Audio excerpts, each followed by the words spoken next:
Hi everyone. So for this scenario, for the first question, what steps should you take in the situation regarding the named employee?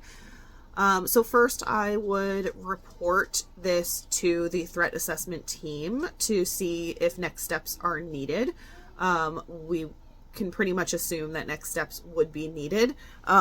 So in that case, I would move forward to gather background information on the named employee.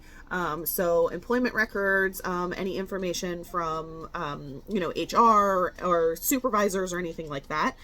And see if they have any sort of criminal history or if they have a history of workplace violence or threats or anything of that nature.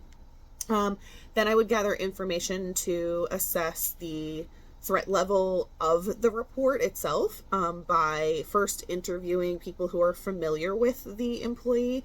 So again, going through supervisors, colleagues, HR, things like that, as well as outside personal friends, family, anything of that nature that could inform how much of a threat we do think that this employee could pose. Also, figuring out, does this rise to the level of an imminent threat? So based on both the background and the report, as well as the information gathered from the interviews, we would assess what level of a threat this rises to and act appropriately from there. Then after assessing the threat level, I would then speak to the employee and gather information from themselves. Depending on the level of threat, I would also want to place the employee on some sort of leave, whether that be a day, a month,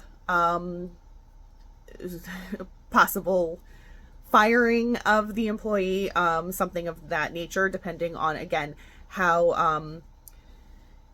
high a threat this is and whether they are truly going to take action or have taken some sort of action that is worthy of termination. But I think that a leave of some sort would be appropriate. And that also allows for further investigation. So while that employee is out, it is easier for the team to investigate, and it is better for the employees, especially the person who is named as the target, to ensure their safety.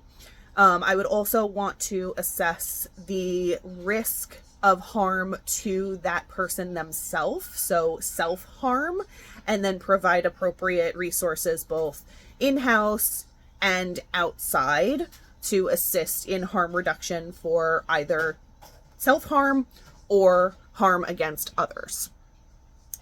So the second question, what should you do in terms of protection toward the potential target? So in this situation, I would also want to inform that supervisor. Now, I know that this scenario says that we don't know who the supervisor is because they are not named.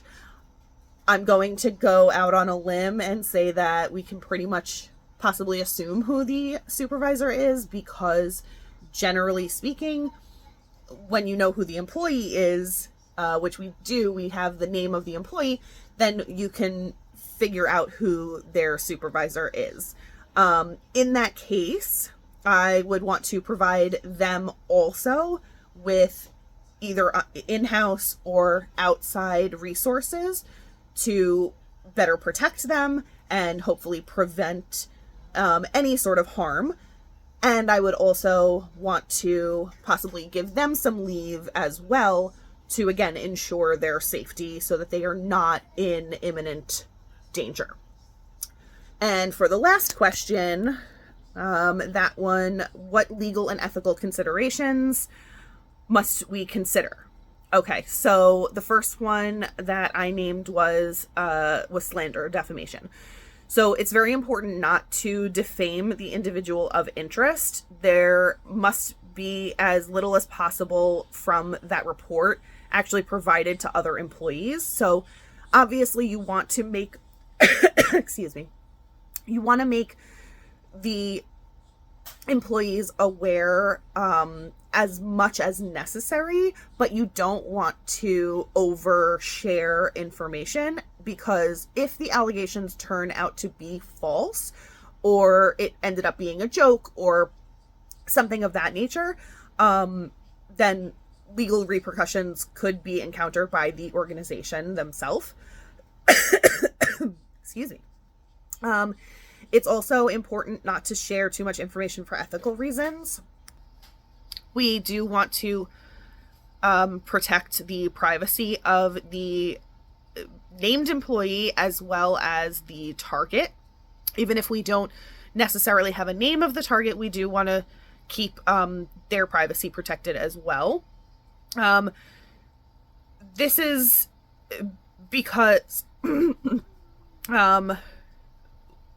again, we don't want to damage their reputation if anything comes out to be untrue or having to do with maybe a mental health concern or something like that. We don't want to share that information and invade someone's privacy. Also, if we share too much information without that individual's consent, they may retaliate out of anger or possibly shame or something like that, causing more harm to more people. They could also harm themselves. So if we're sharing information that they themselves do not want us to share, it could lead to even more detriment and danger down the road to other employees, as well as self-harm if they feel embarrassed by something or it has put them into a depressive state or an even further depressive state, etc. So we do not want to exacerbate the situation. Thanks.